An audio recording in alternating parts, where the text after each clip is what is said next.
Guys, ito kami ni Parenjeng guys. Nag-troubleshoot kami ng multi-cap drop side guys. 12 valve F6A engine. Nandyan yung may driver, no? Yun yung driver niya guys, oh. Yun, oh. Yung poging driver. Oh, tingnan nyo guys. Okay, driver. Oh. Siya yung kumanta ng cheese gun. Guys. Dito kami guys, oh. Partner, mirate na kilo, jamon kilo. Kinondan nga pala namin tong EGR niya guys. Ito, oh. Dito. Bale, tinakpan namin guys kasi may singaw na yung diaphragm. Tapos nilinisan din namin yung distributor, yung mga distributor post niya yung sa loob. Kasi medyo nag-asin-asin, corroded na siya guys. So ngayon check pa namin to guys kasi isa din yung saging niya guys, nag-overflow yung carburetor.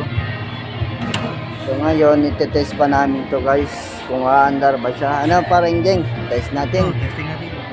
Test natin guys kung aandar ba siya. Tsaka nilinisan din namin yung spark plug. So testing namin to guys.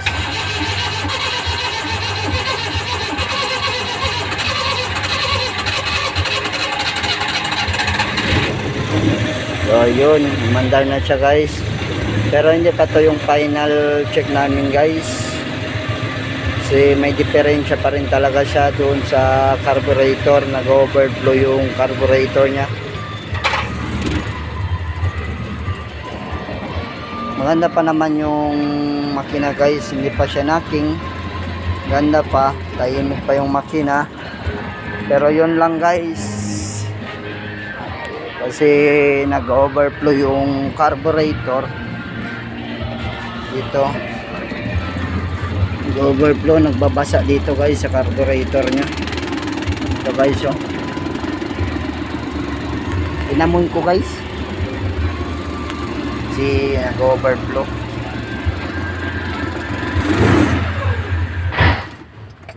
Yun, namatay.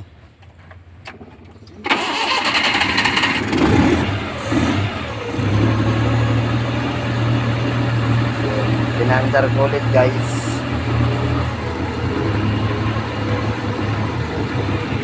May return naman siya. Mahina din yung return niya guys. Ito yung return niya medyo mahina. So ito test din namin to. Yung plano namin ngayon guys, hugasan namin yung carburetor niya. Hugasan namin guys yung carburetor.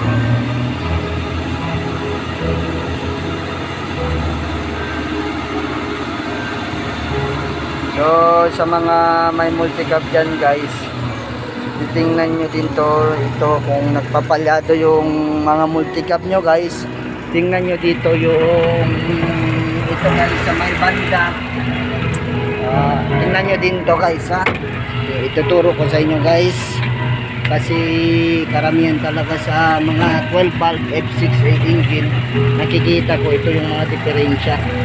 Itong sa may bandang intake manifold guys, ito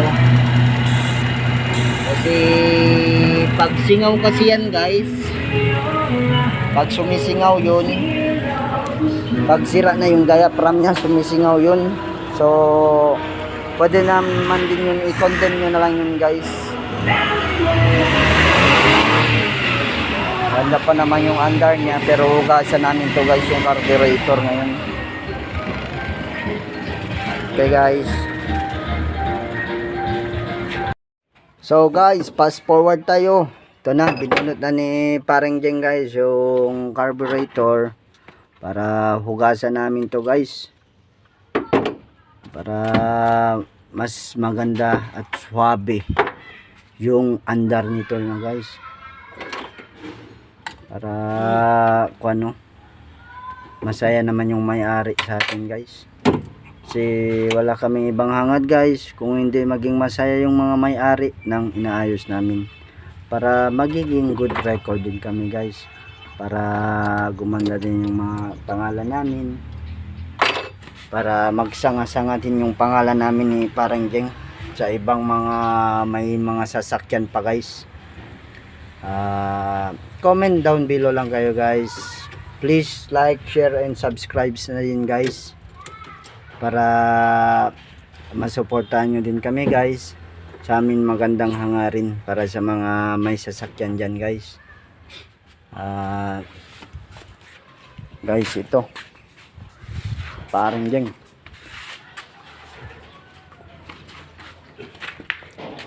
titingnan namin to guys, babaklasin na namin tong carburetor kasi nag-overflow daw to guys.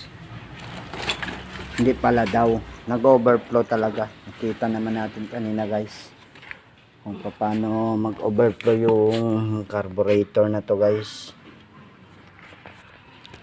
Ito yung tinanggal na ni parang dyan yung sa may plunger and return nya guys. So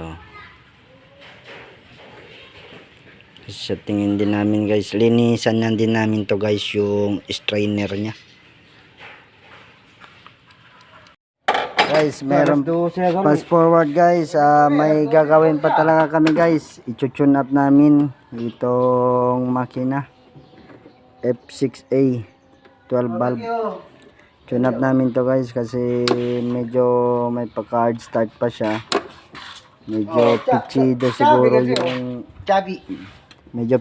siguro yung barbula guys. Adjust lang natin. Kayo guys, comment lang kayo below guys kung ilan ba yung filler gauge na binibigay nyo dito guys, kung ilan yung yung adjustment. Gorda gali no. Fast forward tayo ulit, nag-tune up pala si Parenjeng guys. Guys, yung firing order pala nito is 132. Pag magtatap kayo sa number 1 guys, titingnan nyo dito, ito yung sa may bell housing ng transmission, ibutas dito guys. Isi-center nyo lang dyan yung letter T dito guys, yung letter T i-center nyo lang dyan. May kwan yan dyan, markings, makikita nyo lang yan dyan, madali lang makita. Okay guys,